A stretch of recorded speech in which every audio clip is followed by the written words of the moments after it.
welcome to AEF TV in association with Angelati. Welcome now to our studio, Segun Osuntokun, and you're a partner in litigation and corporate risk at Berwin, Leighton, Paisner, and that's the last time I'm saying that, BLP. Welcome, first off. Thanks for making the time. And before we start the video, you were kind enough to record an online seminar for us on Angelati as well. So if my team has done their job right, underneath this interview, you'll see a link to that. So go ahead and enjoy that as well. So let's put your expertise into context. We're talking about Nigeria, the power sector in Nigeria, more specifically the power sector reforms in Nigeria. So can you give us just put it into context for us, just a minute or two about what they are and just at that macro level, and then we'll dive down into some of the issues. So the power sector reforms in Nigeria have been long going. They've been long running. They've taken many forms, but the current form, which started out as the most optimistic when it was started, really started about 2010, when the government of Goodluck Jonathan decided that it would implement a privatization policy, which in essence meant taking the generating companies and taking the transmission companies and taking the distribution companies and selling them off to private owners. And that involved breaking up what was first known as the National Electric Power Authority and became the Power Holding Company of Nigeria. It broke those up into 11 generating companies, 6 distribution companies, and 1 transmission company. And so ironically, not that dissimilar to what we have in the UK. Exactly. Somewhat. Exactly. So you had the GenCos, you had the DISCos, and you got the transmission company. Only the transmission company has remained in government hands, and it's managed by a Canadian Manitoba Hydro. Manitoba Hydro, exactly. The other DISCos and GenCos have in essence been sold off. So that was that process finished at the end of 2013-14. There were 1 or 2 issues around the process, some squabbles about ownership and who won the bid, etc., etc. But in essence, they've been in private hands since 2014.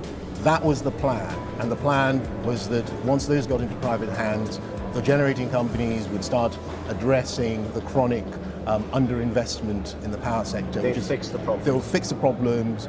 The distribution companies would then be able to distribute using the national grid and collect revenue from the customers, feed it back up to the generating companies. And so all the best intentions, all the right will, and so on, but didn't quite work out that way, did it? Well, it did to a certain extent. Okay. But I think it's fair to say I wouldn't be giving any trade secrets if I said that the assets which were actually acquired by the private owners have turned out to be in a lot worse state than they had imagined. So these people have come in, they're like going, hang on, I know we're taking on a challenge, exactly, but once you start digging under the hood and lifting up the bonnet, so to speak, using a car analogy, actually this engine is worse than I thought. Precisely. So, and we are where we are. One can't go back and fix the auction, the bidding process, but the companies bought assets on a as you see it basis. There was limited due diligence. So let's fast forward ourselves to where we are now, the power sector reforms, and just to give it a bit of a structure. Can you tell me, is this like there's sort of 3 areas that we would like to talk about. Can you give me an idea about the sort of macroeconomic issues that those power sector reforms are doing? Well, the power sector reform and the power sector has to be put in the context of the economic challenges which the country as a whole faces. So Nigeria is facing a significant revenue shortfalls as a result of the oil price decline. Straight down, The country is in dire need of foreign exchange. The government is trying to raise revenue to spend on the economy to reflate it. The jury's out on how well that is going. But the net effect is that the country is, growth shrank in the first quarter for a very long time. So if it happens in the second quarter, it's going to be a recession. The knock-on effect of that is a declining economic activity, a decline in consumer spending power, a decline in the ability of people to actually pay the tariffs which the power companies are seeking to collect. It's almost that downward spiral. It is triggered probably by the oil price. Triggered by the oil price, not helped by the other challenges which were already there. Right. So that's put us into that macroeconomic construct, and we don't have enough time to really just maybe go in any deeper. But Sure. I think people can take that. So can we go in a little bit deeper then on the sort of policy side of things? You know, so. Where is that? The power sector reforms. What are the nuggets in the policy and that sort of changes that are being brought to bear? Well, the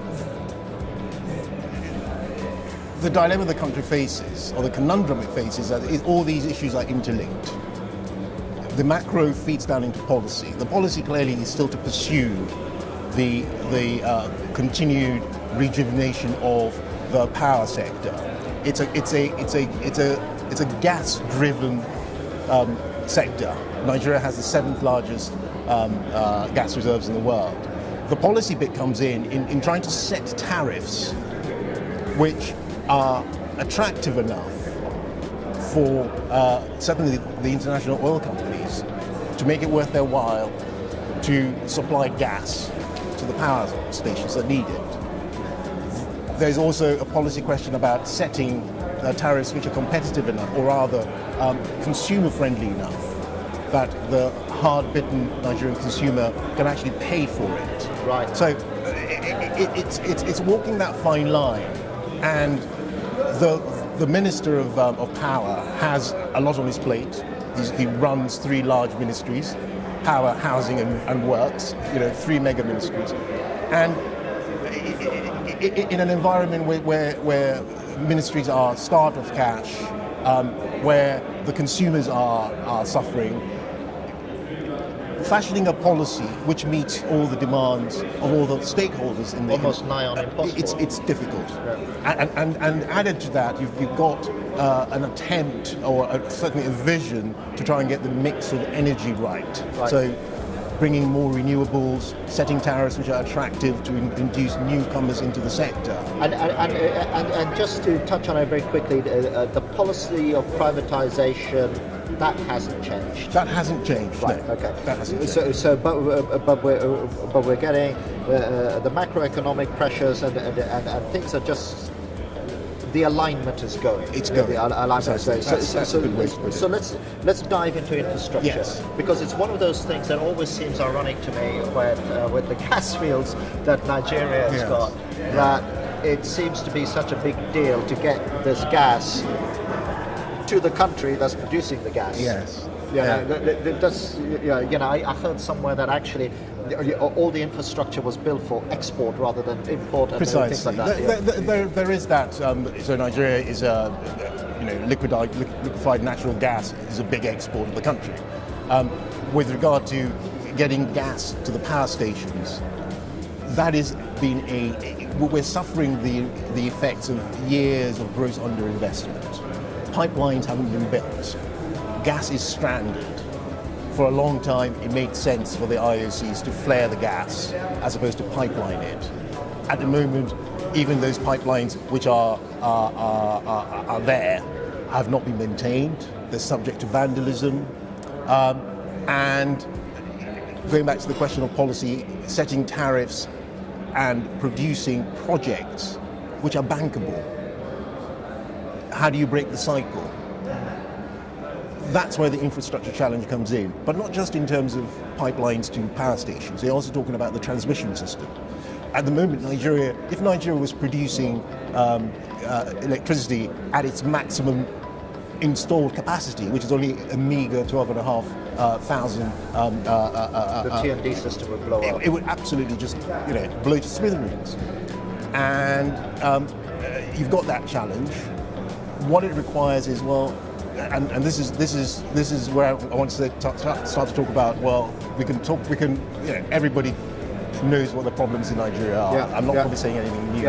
It's what are the fixes? What does the government need to do to break the logjam? So let's try and fix it if we can. We understand the macroeconomic thing. Probably not a lot we can do there. Yes. It is what it is.